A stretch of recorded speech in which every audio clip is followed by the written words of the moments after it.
This is a JCB 540-200 Loadall Telehandler. It's made in 1/50th scale by Motorart. Now this thing is about 2 steps short of a tragedy.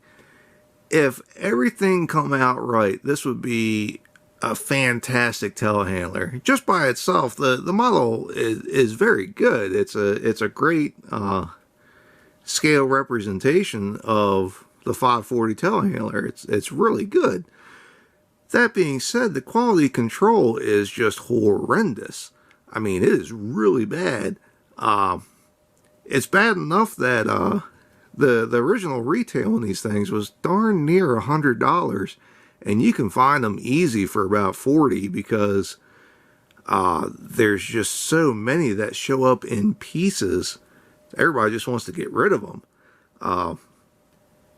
I've had a couple of these, and almost every single one of them, the hub covers are, you know, separated off the wheels, and that's not a hard fix. You just kind of glue them back on. But there's another one where the cab was completely off, another one where the seat and the steering wheel or steering column and everything was just kind of floating around inside the cab. I don't even know how that happens. And it's a quality control issue because the packaging and how it sits in the box is not that bad. I mean, I feel like it should be able to survive some travel the way it's set up in the box, and it just they just don't. So anyway, that being said, the model is really nice. It's just a shame that the quality control is so horrendous. Right off the bat, you can see that the cab has quite a bit of a lean to it. Like, that's not quite right. One of the forks is not quite even with the other, which is, I think that's forgivable. I mean, that's such a you know, skinny piece of plastic that you're gonna have a little bit of a deviation, I guess is the word. So that I'm not too terribly concerned with. The mirrors and lights and everything, they're kind of all over the place, which again is, when you have such a fine piece of metal holding everything together, that it's not, I feel like it's not unreasonable to expect that it's not going to be perfect. I mean, right here you can see one of the pins that holds the motor cover is kind of working itself out. Sort of push it right back in, but still, it's the little things like that, which is really a shame because this is a fantastic telehandler. This is probably one of the best telehandlers that you can get. It's just a very good. It's a very good model. It's just whether or not you can actually get it in one piece. The engine cover pops up, and you can see some pretty good detail in there, which is really nice. You have this translucent cover there on the front of the motor, which is also cool. The steering is pretty good. Yeah, you got the crab steering, and that works the way it should, which is nice. Now the cab door, I swear it looks like the cab door should open up, but I can't quite get it to open, so who knows if it's actually supposed to open or not. I really don't want to force it because it's just, the thing's so fragile as it is. I mean, you could probably sneeze on it and break something off this telehandler. One of the things that's interesting is, if you look in the rear here, you do have some lights. It looks like blinkers that I think they're supposed to fold out. I'm not sure if they're supposed to or not. This side does. Who knows if they're supposed to? I really don't know. And oops, quality control again. I broke it off. So anyway, that's the story of these things right there.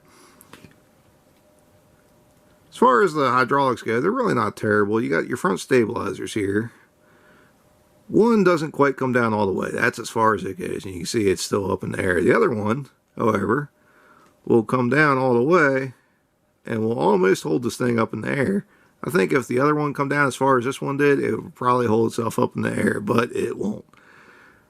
The boom is strong enough to hold itself in pretty much any position, which is nice. Now the boom sections themselves, which there are quite a few of, they don't telescope out very far, but there's a lot of sections, which is pretty cool. It gives you a pretty good reach, which is nice. And the rack is adjustable, just like on a real telehandler, which is, you know, cool. You can really see how the forks aren't quite the same there, but I feel like that's pretty forgivable because that's such a fine piece there that they're going to be a little bit different. I think any manufacturer would probably have trouble with that.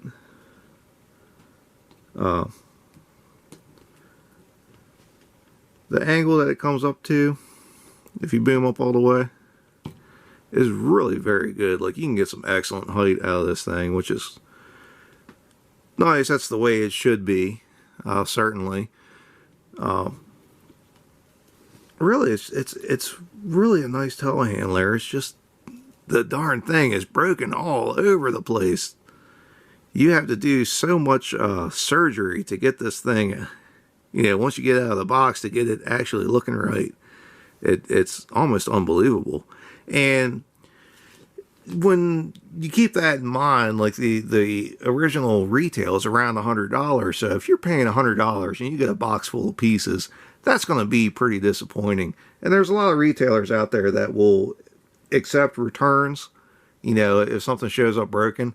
And I can't help but think that, you know, a lot of those retailers just got return after return after return on these telehandlers, which is, it wouldn't surprise me at all if that's what led to a lot of these things selling for about $40 today.